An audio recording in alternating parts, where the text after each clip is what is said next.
When it comes to cryptocurrency, there is arguably nothing more important than doing your own research.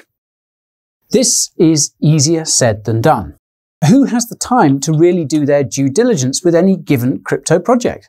After all, there is a lot of information out there, and it can be hard to figure out what's real, what's fake, and what's just straight up hopium peddling. However, if you're serious about your cryptocurrency aspirations, you are going to need to learn how to do your own research. Research will help you figure out which cryptocurrencies to buy and which ones to stay away from. It will make it easier to figure out when to buy and when to sell those cryptocurrencies, and it will even help you educate your friends and family about this magic internet money. And if you do enough research, you might even find yourself working full-time in the cryptocurrency space, just like me. My name is Guy, and today I'm going to teach you the art of doing your own cryptocurrency research. I will also reveal the research strategy I personally use to make these videos.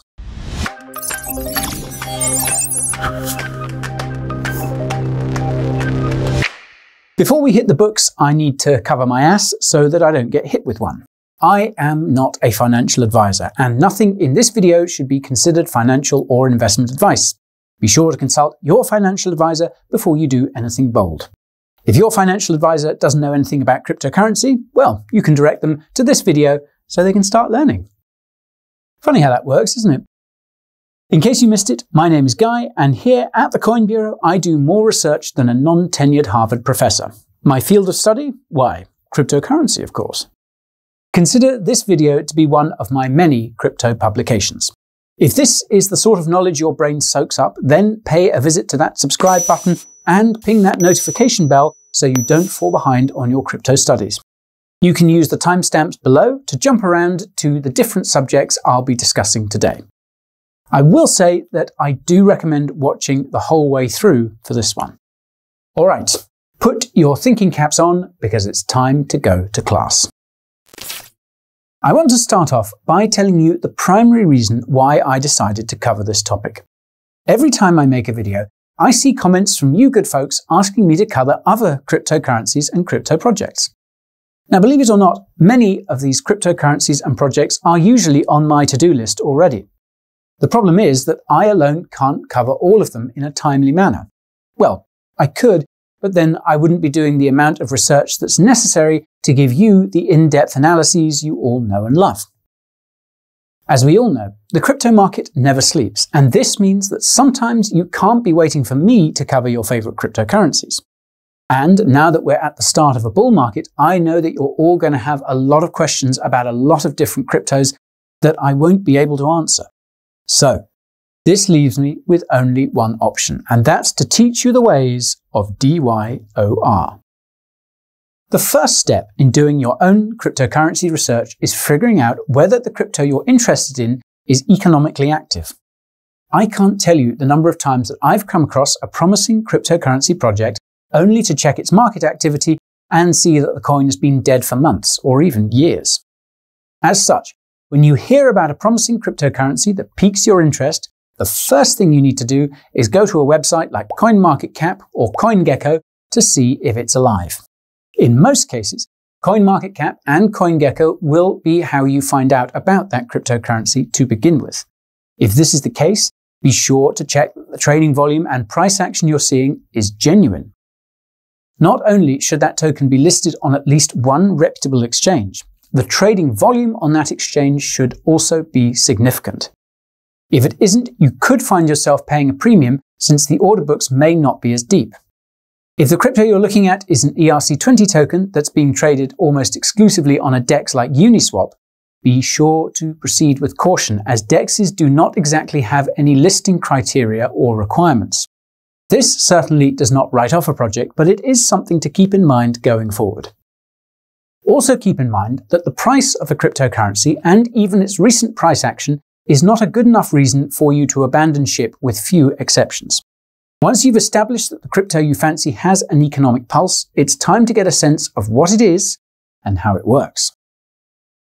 When it comes to wrapping your head around a new cryptocurrency, YouTube is definitely a good place to start. The problem is that you're probably going to find yourself skipping through videos of people reading off of website homepages and doing piss-poor technical analysis. That's why you should also pay a visit to Messari, Binance Research, and an ICO tracking site like ICO Drops. When you use these resources, be sure to take notes and write down any questions you might have. You aren't trying to get answers yet, you're just trying to get a primer. Now, I've mentioned Messari before as being a powerful tool you can use to analyze cryptocurrencies. You can learn all about that by watching this video here. In this case, however, what you're looking for on Messari is the profile section of the cryptocurrency you're interested in. Here you'll often find a thoroughly comprehensive breakdown including the history of the cryptocurrency, incredibly detailed tokenomics and token allocations, and even a timeline of the project's past and future development and funding milestones. Be sure to jot down the names of any key individuals involved in the project, namely the founder and CEO, assuming they're not the same person. You're going to need this later. Now, in contrast to Messari, Binance Research often takes a more technical approach to analyzing any given token. This is useful in understanding the core components of the cryptocurrency you're interested in and how they work. The great thing about Messari and Binance Research is that because they're big players in the space, there is a degree of professionalism that's expected from them. In other words, they basically have to do a good job and get everything right, or else fans of the cryptocurrencies they're writing about will launch an attack and they could even see some more severe retaliation from the crypto project itself. The only issue is that the information on Messari and Binance Research is usually a bit outdated. You can't really blame them considering writing hot-off-the-press crypto content isn't exactly their main shtick. This is why you shouldn't take anything written by a third party as the be-all and end-all of your research, even if that source is reputable. Now for ICO Drops. ICO tracking sites like ICO Drops are sort of like time machines in that they often source old images and documentation that's no longer available on the website of the cryptocurrency you're investigating. This makes it easy to spot whether a cryptocurrency project has changed its course or if it's simply trying to bury the past. Unfortunately, the total amount of money raised that's reported by ICO Drops and similar sites is not always accurate, and tends to include any funds that were raised in private funding rounds or across multiple ICOs held by the project. As such, you should always check and see if they provided any images that can give you a better breakdown of how money was raised and where tokens were allocated. Remember that Messari does a good job of tracking this, so you can compare and contrast Messari's data with what's on ICO Drops to clarify exactly how a given crypto project raised its capital. What you're looking for here is a token allocation that doesn't make you want to run for the hills. Specifically, you want to make sure that most of the tokens that have been issued or will be issued are in the hands of the community and not in the pockets of the people who founded the project. This is because they could potentially sell those tokens when the price starts to rise, which would prevent the coin from going as high as it otherwise could. Now again, this is not a deal breaker, but it could be if you see an image like this one when checking a cryptocurrency's tokenomics on Messari. Assuming that everything seems to look good on that front, it's time to head back to YouTube. Now that you have a good grasp of the new cryptocurrency you're interested in, you'll need to hear it all from the horse's mouth. Since you remembered to write down the names of the key individuals involved in the project, your next task will be to find the most recent interviews they've done that are up on YouTube. I recommend arranging them in chronological order before watching them. I found that watching interviews with key members of a cryptocurrency project offer a treasure trove of information that you won't find anywhere else. Moreover, these interviews often go a long way towards helping me wrap my head around any technical elements of a project that I could struggle to understand by just reading their documentation. Pro tip: watch these interviews on 2x speed to save time and take advantage of timestamps if there are any. Chances are that the things you hear during these interviews will answer most of the questions you might have had about the cryptocurrency when you read about it on Messari and Binance Research. Watching the brains behind a project in action will also give you a sense of whether you're dealing with the next best thing or with fool's gold. And here's another pro tip. Check the LinkedIn profiles to see if their credentials have any merit. Ex-Google or Microsoft doesn't mean anything if they worked there for a few months and then were fired for being drunk on the job. If they were fired for mining crypto, however, they deserve a firm high five. Finally, try and see if you can find the YouTube channel of the cryptocurrency you're researching. If you're lucky, you'll find short videos which explain the core components of the project in plain English. This leaves 2 more steps to your research, and that's to fact-check everything you've learned so far and figuring out what's in store for this crypto. How many times have you gone to the website of a cryptocurrency you're researching only to feel overwhelmed by the information being offered? I reckon it's a big part of why most people just read the homepage and the About section and call it a day. Unfortunately, most of the information on a given cryptocurrency's website tends to be platitude upon platitude about banking the unbanked or some other noble cause they claim to champion. To be blunt, most of the content on a cryptocurrency's website is useless and isn't going to help you figure out if the project is worth your attention. And you're going to waste a lot of time poking around through their site if you don't know what you're looking for. But since you remembered to write down the key components of how this crypto works and any questions you might have about it, your next mission is to go through and check that everything you learned still applies and solve any mysteries that might have arisen since you started your research. Most of this can easily be done by digging through the cryptocurrency's dedicated documentation. If you're lucky, you'll have a friendly search bar where you can just throw in key terms like tokenomics, inflation, ICO, consensus mechanisms, mining, staking, and any other topics that you feel you still need clarification on. Otherwise, you'll have to search through the documents manually. Since cryptocurrency documentation is usually geared towards developers, many of the pages you pull up will contain some lines of computer code. Now, this might seem intimidating, but more often than not, you'll find that a simple explanation of what's going on is put at or near the beginning of the page in layman's terms. If you're still having trouble finding answers about tokenomics, try and dig up the white paper, find the tokenomics section, and see if this provides any additional insight. If it doesn't, try and find a blockchain explorer for that cryptocurrency. If it's an ERC20 token, I recommend using Etherscan.